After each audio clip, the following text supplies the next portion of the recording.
All right, hello everybody. Welcome back to the Texas Financial Derivatives Educational Modules. Again, my name is Matthew Moskell. In the last video, we talked about the normal approximation to the binomial and how we can go from the discrete case of the movement of stock prices and ending stock price values to be able to approximate them in a continuous manner.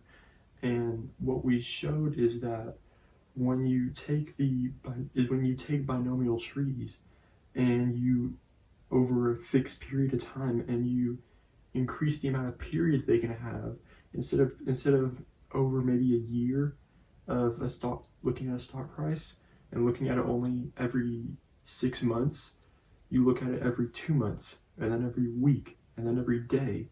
And as you keep shrinking that time, the time which you're compounding as well is going to zero, or the time which you're compounding is getting faster and faster and faster. Instead of compounding every 6 months, you're now compounding daily to the point it becomes an exponential rate of compounding.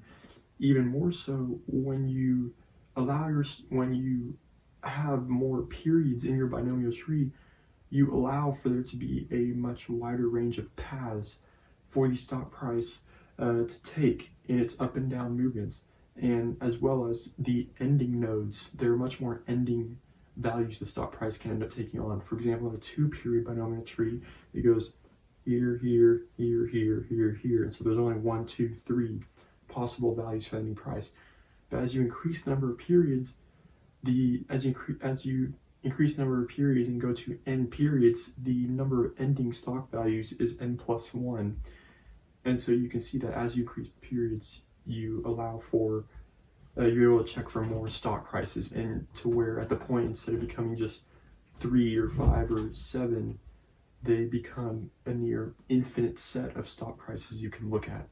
And this gives us our approach to the normal model, or our ability to approximate the binomial case of the normal model. But the normal model isn't sufficient. Or let's say it's not entirely an accurate case of what is going on. And one reason is because that it allows for the possibility of negative values. So for example,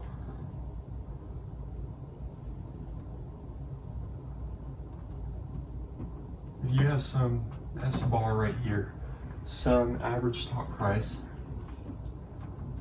and standard deviations like this, if you are able to go this many standard deviations out, this will be very much less than 0. But we know you can't have negative stock prices.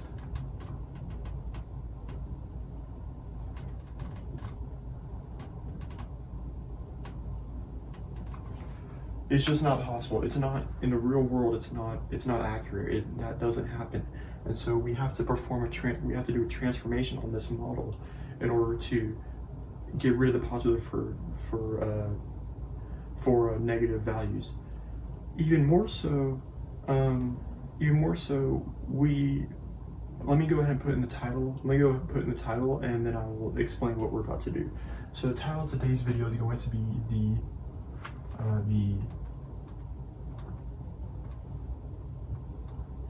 the log normal model, and what the log and I will explain what a log normal random variable is right here. So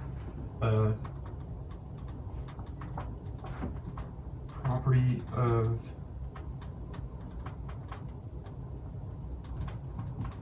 of the normal distribution. If y equals e to the x, and x is normally distributed random variable, then y is said to be log normally distributed random variable. Now, what does this remind us of? Remember, we're talking about stock prices. The way in which we estimate stock prices, or theoretically estimate stock prices in the future, is by their annual rate of return, and particularly by this equation. ST equals S initial, our initial stock price, E to the alpha T, where alpha is our continuously compounded annual rate of return. And Austin has already talked to y'all about continuously compounded rates, and in the beginning of this video I talked about how as we shrink the number of periods, the rate at which we're compounding is becoming a continuous exponential manner. And that's what's happening here. Now, let's try to see if we can get this equation into that form. Well, let's just divide both sides by s sub 0. So then we get s sub t divided by s sub 0 equals r to the t. So now we have, this is y. It's an ugly y. This is y, and this is x. So we can then say y is log normally distributed. And the reason we can say that is because we know that our continuously compounded rate of returns are normally distributed. So this definition holds. X right here is RT, and time is just a value. It's just a number, and so all it's going to do is do a transformation on the normal distribution, but it's still normal. But R, or in this case alpha, is actually, let me change this. Alpha, our rate of returns, are normally distributed. Thus, S sub t over S initial follows a log normal distribution. And let me erase this so I can put up some more information.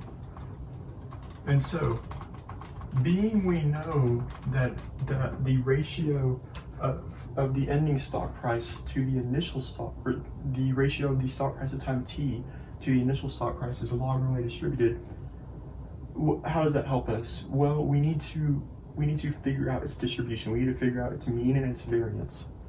Well, and then we can put an ln on it, and we can get, since S sub t S initial equals e to the alpha t, ln of S sub t S initial equals alpha t. Just based on, so we just take the, oh wait, hold up. We just took the natural log of both sides. So there we have a log normal rate of variable, or log normally distributed. And its expectation is given by m equals mu t, where mu is particularly the expectation of this. What do we expect this number to be? And what we end up having is alpha minus delta minus 1/2 sigma squared t, and then our for the mean, and then for our variance, it's going to be actually, this is going to be our standard deviation, is going to be sigma square root of t, where alpha is our continuously compounded annual rate of return, like I said. Delta is dividend rate. Sigma is standard deviation of returns. T is time, and I've already explained alpha. So thus we have a mean and we have a standard deviation of our distribution, but and the reason we subtract delta if you do have a dividend paying stock is because this is called the capital gains rate of return. If a stock has some rate of return, but it's also paying out dividends, you have to subtract those out. Same thing if it was in this equation, you would have alpha minus dividend t. And then the reason we subtract this is just from Jensen's inequality that Austin mentioned.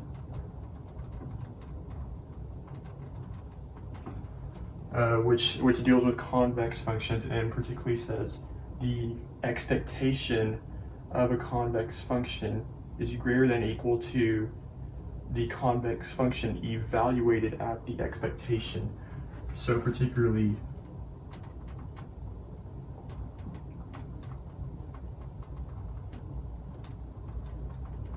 expectation g of x is greater than or equal to g of the expectation x, where g of x is a convex function. And so we subtract this out just so instead of getting the expectation of these log normal ones, we try better to approximate the log of the expectation.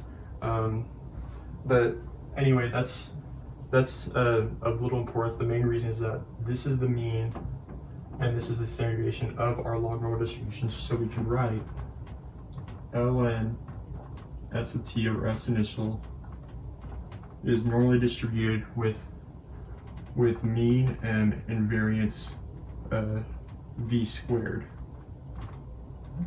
where m and v are from here. And the reason this has its form is because as you're increasing your time, your variance of the stock price and its returns are getting much larger. That's why the variance of the returns is the standard deviation of the returns is this, and we multiply by the square root of t. But you could also write v squared equals sigma squared times time, where your variance is linearly increasing with time as time goes out. But why is this important? Why does it even matter? Particularly it matters because it gives us the chance to look at probabilities associated with stock prices, particularly whether a stock price is above or below some value. And the value we most often care about is the strike price. So let me go ahead and write that. Why is it important? Or I'll say, why does it matter? That it allows us to find the probability S sub t is above or below some strike price K. And that's very important whenever we're wanting to figure out what's the probability we make a payoff. If we're dealing with the call, we want to know the probability the stock price is above the strike price. If we're dealing with a put, we want to know the probability the strike price is below the strike price. So let's derive it. We have the distribution. We know what the normal distribution z-scores are. The z-score of a normal distribution is simply your value x minus the mean over the standard deviation. And the probability is simply the probability big Z is less than all this for some x, which will look like this. If Z is right here, and we'll go, and the area under that curve will be the probability. Just a little review to what the normal distribution is. So let's try to find it. I may need to erase some room, but I'll try to do it as best I can. So probability, let's do for probability put has payoff is equal to the probability S sub t is less than k. Well, that is the probability.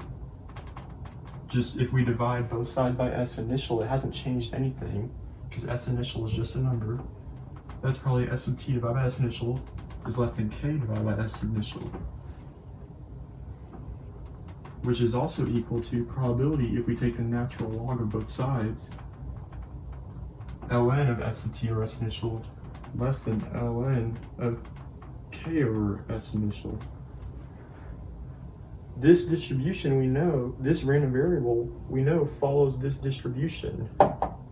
So this is just the normal curve with the z evaluated with a z-score of this. So we plug it, so this is in effect our x. So we do ln of k over S initial minus our mean, which we said was this. Alpha minus delta minus 1/2 sigma squared t divided by our standard deviation, which we said was this, sigma square root t. Then all of this is denoted as, and I'll use an n instead, just because it's what it's what's going to be used later on in the next week's material. So this is going to be n of negative d2, where d2 is equal to ln of S initial over k plus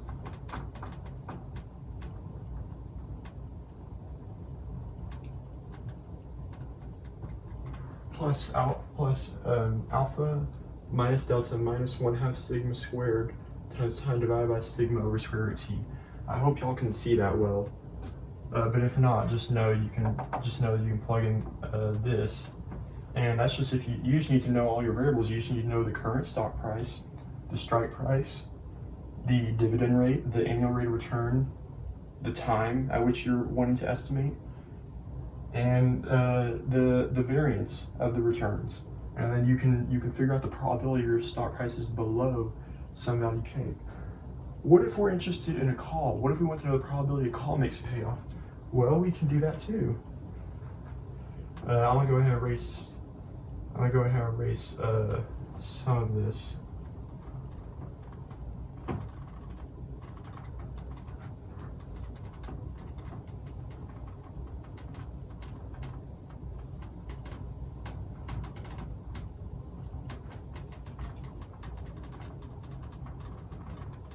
I'm gonna go ahead and actually put that up here, just so I have more room. So, what if we want to know probability call makes payoff?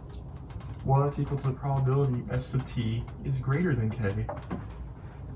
Well, that's also just equal to 1 minus the probability S sub t is less than k. Which we know, we just did it. We just did it from right here. That's equal to 1 minus n of negative d2. Well, we can write this a little bit differently. Recall from just the normal distribution, negative d2, if this is 0, negative d2 would be somewhere around here. And the normal distribution function, this n parentheses, gives all the probability, all the area to the left. If we did 1 minus that, we would get this side, we would get all this. If we did 1 minus that.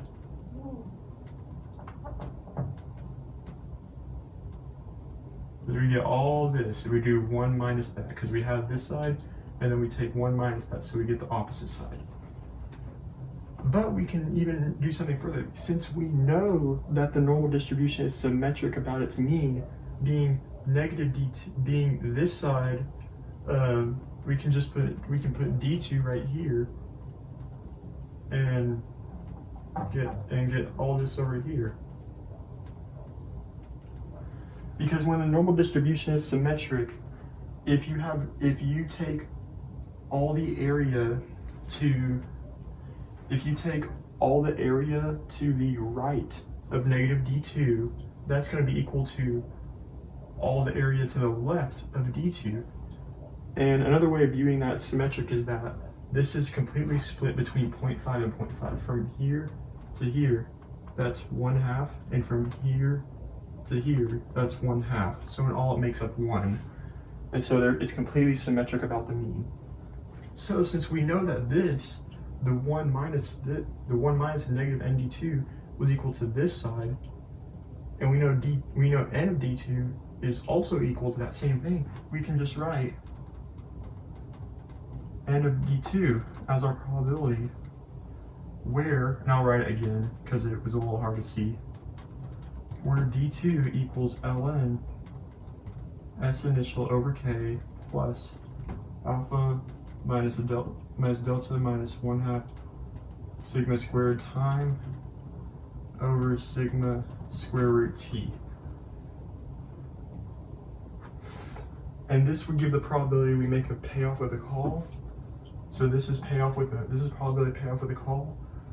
This is probability payoff with a put, and then this is d2. So you need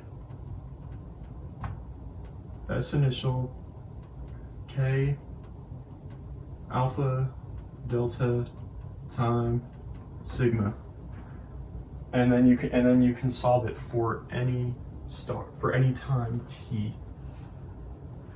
And so this wraps up our discussion. What I wanted mainly to talk about is introduce y'all to the log normal model and into the probabilities that we get with the log normal model of the chance we're going to make a payoff, or make a payoff with the call, or make a payoff with the put, and just by subtracting 1 from each of these, or taking 1 minus each of these, you can get the probability you don't make a payoff as well.